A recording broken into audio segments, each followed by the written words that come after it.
je me suis fait arrêter par la police. De Paris-Est à Paris-Ouest en ayant fait le tour du monde sans avion. C'est l'objectif. Je suis en Turquie, à Marmaris, et j'essaie d'aller à Muğlak, qui est à 1 heure d'ici.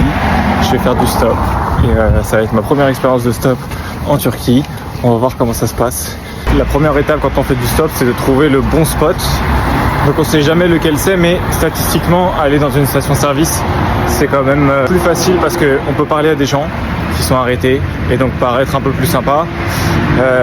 Souvent les gens qui prennent de l'essence, c'est pour aller un peu plus loin. Donc faut être stratégique.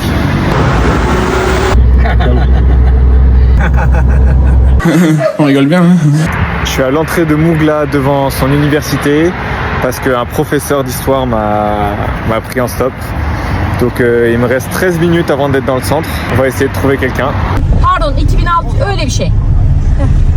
Bon, on va essayer de se remettre de ce qui s'est passé. Et la dame qui m'a prise de l'université au centre, elle m'a donné des conseils m'a dit que le centre était assez petit et que ça se faisait rapidement. Elle m'a dit, est-ce que tu as faim? Du coup, je lui ai dit que je commençais à avoir faim, il était 12h30.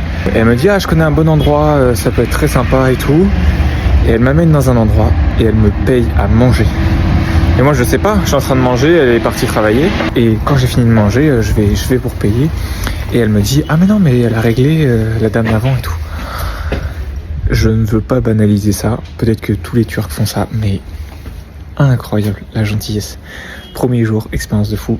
Là, je me balade donc, je pense pendant une demi-heure, 1 heure, parce que j'ai mon sac à dos. Et en fait, il n'y a pas d'hôtel. Enfin, il y en a très très peu dans cette ville. Et je vous avoue, c'est plutôt cher. C'est pas dans mes prix. Donc j'ai décidé d'aller à la ville où je devais aller après, en espérant que j'ai autant de réussite que ce matin. Mais c'est 1 heure, non, c'est 2 heures de voiture. C'est faisable. Il est 13h30. Visite 1 heure. Stop 2 heures. Ça fait 16h30, 17h dans la ville où je dois aller. On va essayer, mais génial, les Turcs, je vous aime, merci beaucoup. Alors là, franchement, il y a un Turc qui s'est arrêté et il a pris son téléphone pour traduire ce qu'il voulait dire. Et il m'a juste écrit, laisse-moi t'avancer un peu plus sur un spot stratégique. Et donc trop sympa, alors qu'il habitait dans le petit village, il m'a fait faire, je sais pas, 10 km. Et il a demandé à 4 voitures à chaque fois, oui, est-ce que vous n'allez pas dans cette direction et tout. Il m'a demandé s'il avait besoin d'autre chose, de quoi que ce soit. Ils sont trop gentils. Vous êtes trop gentils les Turcs. Et du coup, les voitures n'allaient pas dans ce sens-là. Donc je continue, mais j'ai avancé et très bonne rencontre. Ça fait plaisir. Alors là les amis, j'en reviens pas. Je me suis fait arrêter par la police.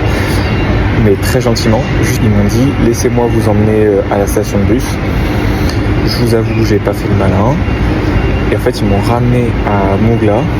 Donc j'ai absolument perdu tout le truc que j'avais à faire. Et ils m'ont fait acheter le ticket de bus. Donc je vais à la destination que je voulais. Malheureusement, j'ai dû payer le bus. Mais c'est marrant, ça m'a coûté 10 €. Et l'anecdote est très très drôle. Ils étaient super gentils. Donc top.